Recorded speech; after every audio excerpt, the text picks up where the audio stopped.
Well, thank you to Michigan for the People for organizing this. Thank you for the residents of Allegan for showing up, and thank you for the work that you guys do in and out of politics. My name is Diop Harris. I was born and raised in Battle Creek. I'm a proud member of the Nottawaseppi here in Potawatomi, and I'm running to represent you in DC to be your next congressperson and unseat Bill Huizenga. Now, the status quo, the political establishment isn't working for anyone. What's blocking our progress right now is corporate influence in politics.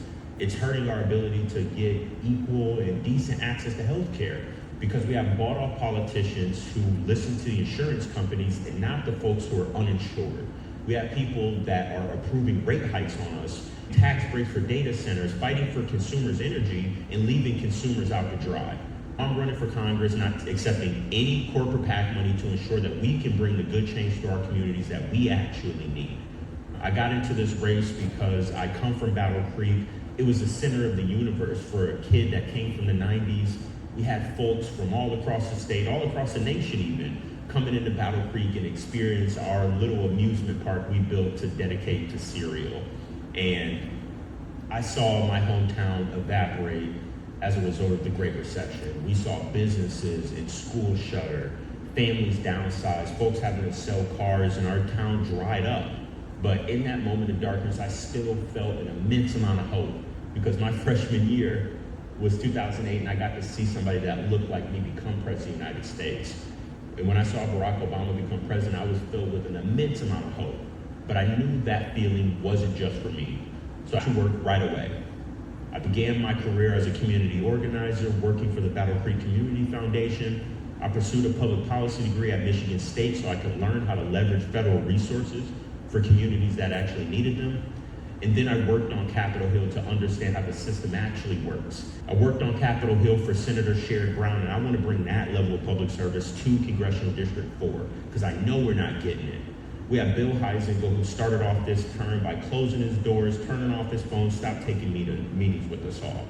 You guys all deserve a congressperson who's going to be a federal reliable partner, someone that's going to help navigate complicated government agencies, be there to hear something out, and even write a new piece of legislation, because we definitely need that across the board. So this is just the start of that work. Thank you all for being here, and can't wait to engage with you all.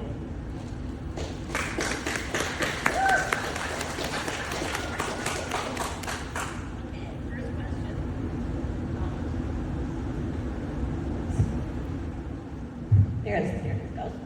Since World War II, the U.S. has spent tens of trillions of dollars on defense. We spend more than the next 9 countries combined. Yet the Pentagon has failed 8 consecutive audits. Do you think that the American people deserve to know how their money is being spent? How has making such investments in defense, rather than the American people, helped or hindered making us more safe and secure? Well, absolutely, the American people deserve more transparency into how and where our defense dollars are going. And in fact, a proposal that they're putting forth is to integrate the Israeli military into the defense budget. There's a proposal, Section 224, which would put that money behind a black box, just giving Netanyahu blank checks.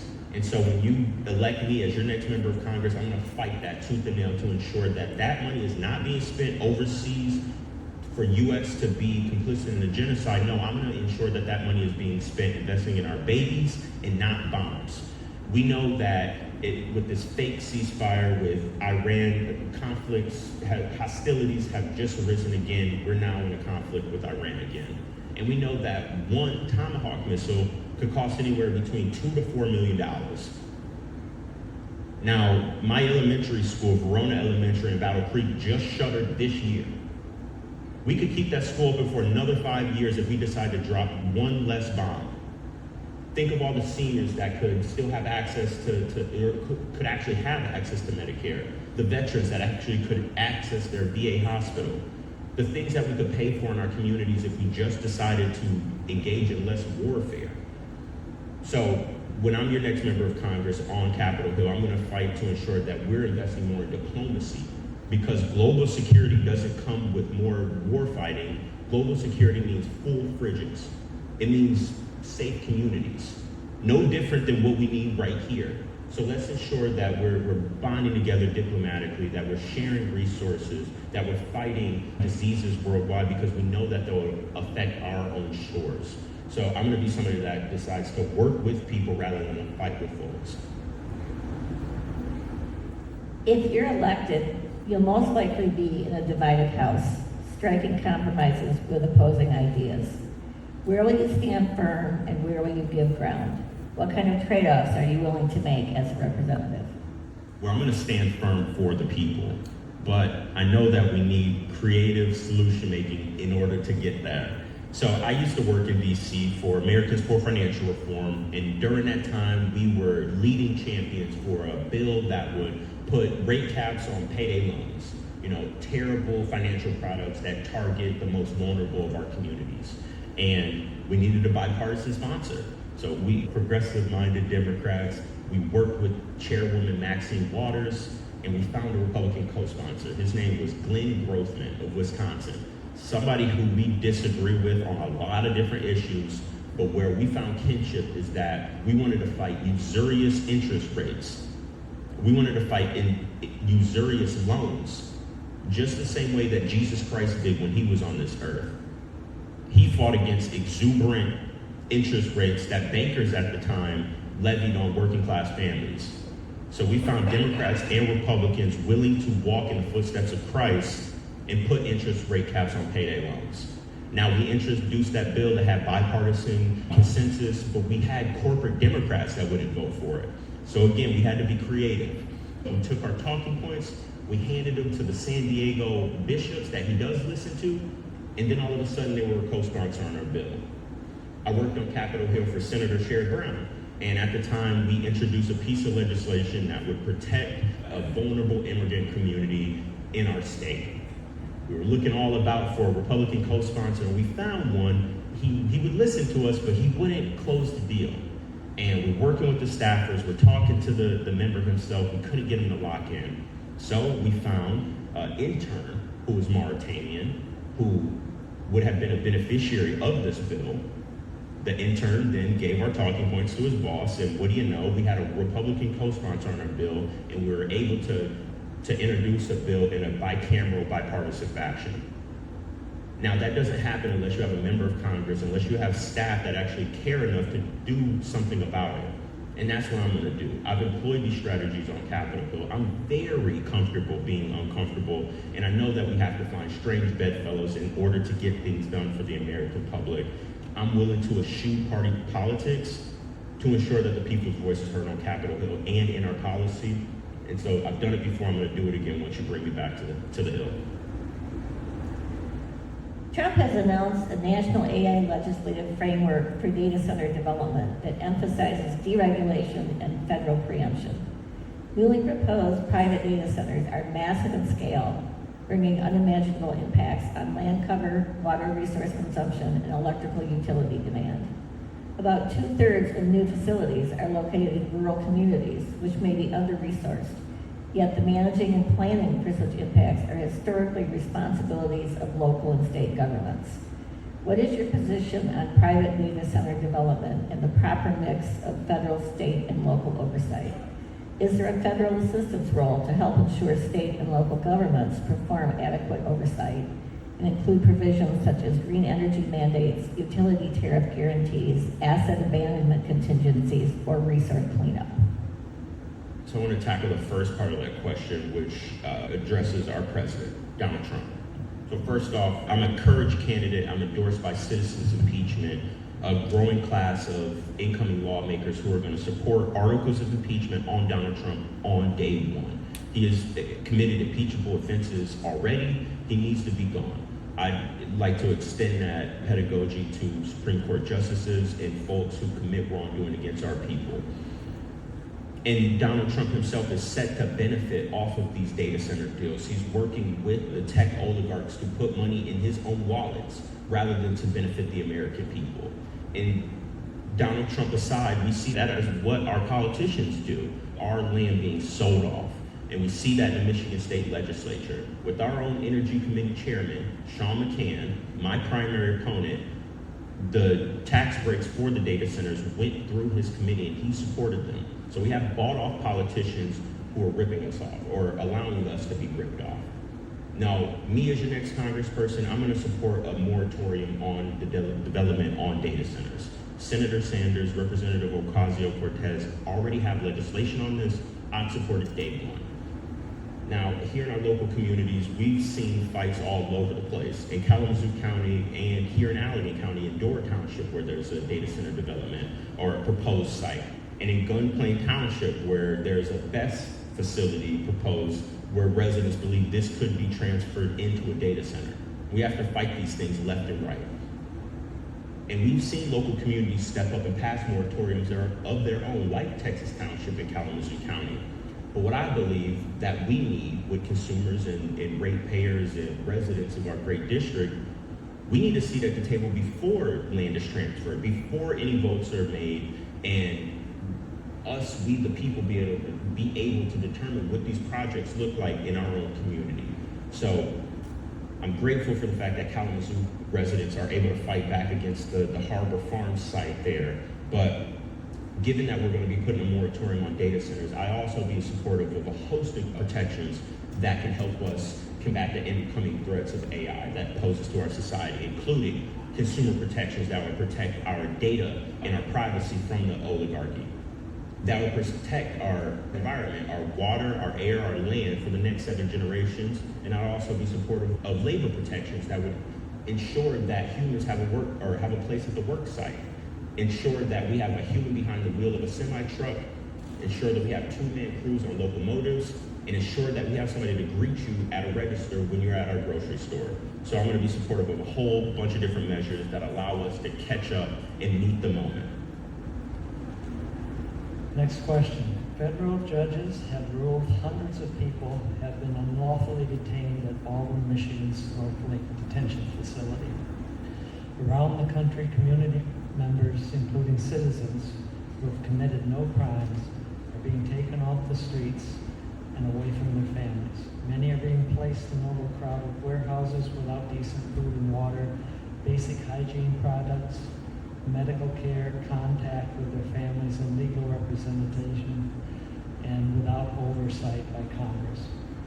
How would you ensure proper conditions and legal representation for detainees at Baldwin's North Lake facility? What accountability is required for individuals working for ICE or detention centers who violate the constitutional rights of detainees? And what actions, if any, will you support the agency going forward? First off, we're going to abolish ICE. We don't need to replace it. We don't need to reform it.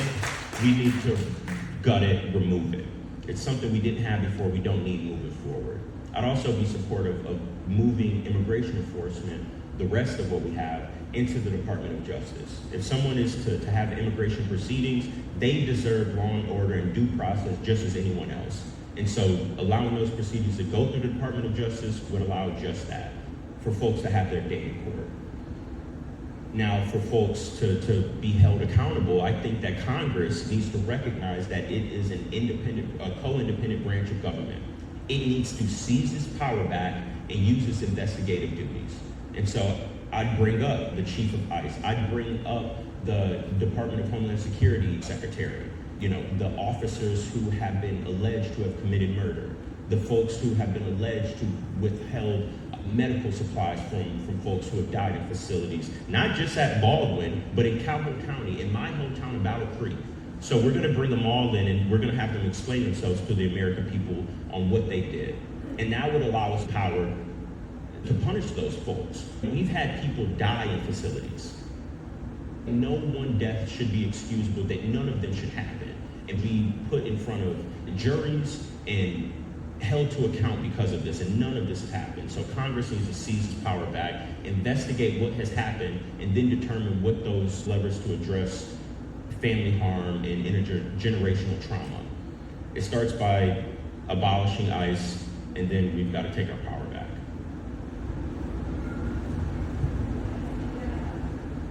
Next question. Wealth inequality has substantially increased in the United States since the 1980s. Wealth combined with income represents a family's total opportunity to secure stature and a meaningful standard of living, as well as their ability to provide for their children's future. Moreover, wealth provides both short and long-term financial security, contributes to political power, and can be leveraged to obtain more wealth. At a time where, in the same week, Earth has its first trillionaire, and police in the United States killed a 1-year-old over allegedly stolen diapers, what are your plans to address wealth disparity, and how would you ensure that the ultra-wealthy are paying their fair share?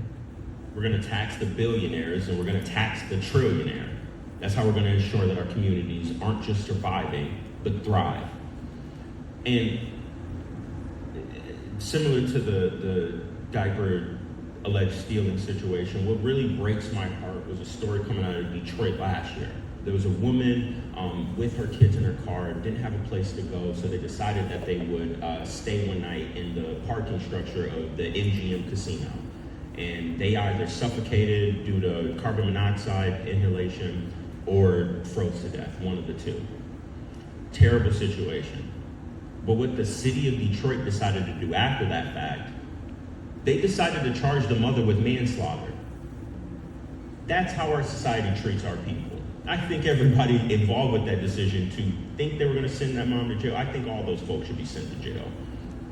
So we need to really do better for our people. Ensure that Betsy DeVos isn't able to buy the 3rd and 4th yacht. Let's make sure that we're not having a growing unhoused population in Kalamazoo City streets. Let's ensure that we raise the cap on contributions to Social Security to make it so working class people aren't the only ones that are buying into our system. No, we're going to have the rich as well. I'm not taking any corporate PAC money, so we're not allowing the voice of the corporations to be louder than the people. No, I'm eschewing the insurance companies because I've heard from you about how the lack of insurance has hurt you. I'm going to be fighting for universal access to health care because I don't want to let healthcare executives profiteer off of our sickness. I'm not taking any corporate PAC money, and I'm going to hold the rich accountable, so I'm going to fight for consumers and not consumers' energy, while energy utility corporate executives bankroll off of us, and guess what? Your taxpayer dollars go to their private jet executive travel. So we're going to end that. And we're not taking any corporate PAC money from the defense contractors or from the APAC influencers, so you know that we're going to spend our money here at home and not allowing Boeing, Lockheed Martin, or those sorts of folks to profiteer off of death and destruction. So we're going to hold them accountable in a whole different lot of ways, but you're going to need to elect leaders that want to hold them accountable, not kowtow to corporate interests. If you could design it from scratch, what would your ideal system of campaign financing look like? How does that financing for your own campaign demonstrate the principles in your ideal system? So I'm also endorsed by the Unrigged Washington program as a part of In Citizens United. So I support the prohibition of dark money in politics and want to overturn Citizens United. So a part of my dream green pastures of how voting and campaigns would work is that there wouldn't be any dark money or corporate PAC money allowed. And I'm demonstrating that because I'm not waiting for Citizens United to be overturned. I'm not taking corporate PAC money right now. This isn't something special that only I can do. It takes candidates who have courage to step forward and fight for a world they actually believe in. Also a part of my perfect world, I want to ensure that some of Michigan's best practices are spread across the entire nation as we're seeing the Voting Rights Act completely eviscerated. One thing that could help fight the scourge of racial gerrymandering would be to ensure that every state around this country has an independent redistricting commission, just like we do, to ensure that there are fair lines and that voters choose their politicians, not the other way around. I'd also want to make Election Day a national holiday. Let's stop giving folks excuses to not vote. Let's make it cool, and let's make it a national tradition for folks to vote, not just on November 3rd, not just that first Tuesday in November, but that first Tuesday in May, that first Tuesday in August. Anytime there's a millage or ballot proposal on the ballot, folks should feel like they're uncool because they didn't vote. And I also think that we should put a cap on the amount of money that can be spent in an election. For me, I'm not raising millions of dollars, and yet we're still able to reach out to voters. We're still able to communicate our message. And in fact, in my race, but I was the first candidate on the ballot, not taking any corporate PAC money. First candidate that had yard signs. First candidate to not only open one field office, but to open a second field office. No corporate PAC money. And so please tell me how we need to accept the billionaires and the oligarchs' influence to be able to win elections. We're doing it here right now. We've seen it around, we're continuing to see it around the country in places like New Jersey, New York, Colorado, and even Midwestern communities like Wisconsin. The initiatives, the candidates that are being outspent, but are running grassroots, no corporate PAC money movements, those type of candidates are winning. And they've had that happen all across the country. And on August 4th, we get to prove to the rest of the world that Michigan is a part of that movement as well. So we don't have to wait for those greener days to come. We can start practicing those good behaviors right now. Thank you very much. We now come to the end of our question and response section. The next is opportunity for closing statements. So we'll ask you to just stay up there and provide a closing statement, and then we'll follow up with Bill. Yeah. So thank you all for coming out. It means a lot. And I know, you invited 4 candidates here and only 2 of them showed up. I think that means a lot. Showing up matters. And in our campaign, every mile matters. Especially coming from Battle Creek, a town that I feel is overlooked. This entire district is overlooked. But there's a whole lot of land in between. I'm a member of the Nottawaseppi Huron band of Potawatomi, and we got a lot of indigenous people that live in these areas. In Allegan County, we got Gun Lake, Calhoun, we got Nottawaseppi, in Van Buren, we got Pokagon. 45,000 indigenous people that are rarely, if ever, engaged with. And we've got the support of all 3 federally recognized tribes in our district. And we're not just meeting with people in the cities, with communities of color. We're talking to farmers who understand that politicians on both sides aren't working for them, that understand that they're getting rolled over by the multinational corporations like Cisco, like Tyson, like Purdue. We're meeting with small business owners that understand that the red carpet is rolled out for the tech oligarchs, the gigantic corporations, but the red tape is wrapped around our small and local businesses. People are fed up with the status quo, and they understand that that is represented by corporate PAC money. That's why I'm rejecting it. That's why I'm fighting on my agenda, and that's how we get people-powered policy onto Capitol Hill. Now, I can't do this alone. I need your guys' help. We can prove to the rest of the world that we're about working-class families here in Michigan on August 4th. So I'm gonna need your guys' help. I need you to vote for me. Make your plan to cast your ballot right now. If that's absentee, if that's early vote, if you're gonna go in person on E-Day, make that plan right now. Then I need you to share that plan and make sure 5 of your friends get out there and vote. I need all of you to go to my website at diop4mi.com to sign up to volunteer so that we can get more voters voting. I need you to follow us on social media to help us spread the word. And I also need you to chip in with a small donation so we can reach out to more voters across this district, because every mile matters. Now, I'm gonna be in Allegan County, I'm gonna be in Van Buren, I'm gonna be in Berry, and I'm gonna be all over this district for the next 25 days, ensuring every voter knows they have a real option this August 4th. And I know I've been talking for a long time, so I wanna just leave you with this. If you don't remember anything else, remember that DIOP stands for democracy is our power. Thank you all.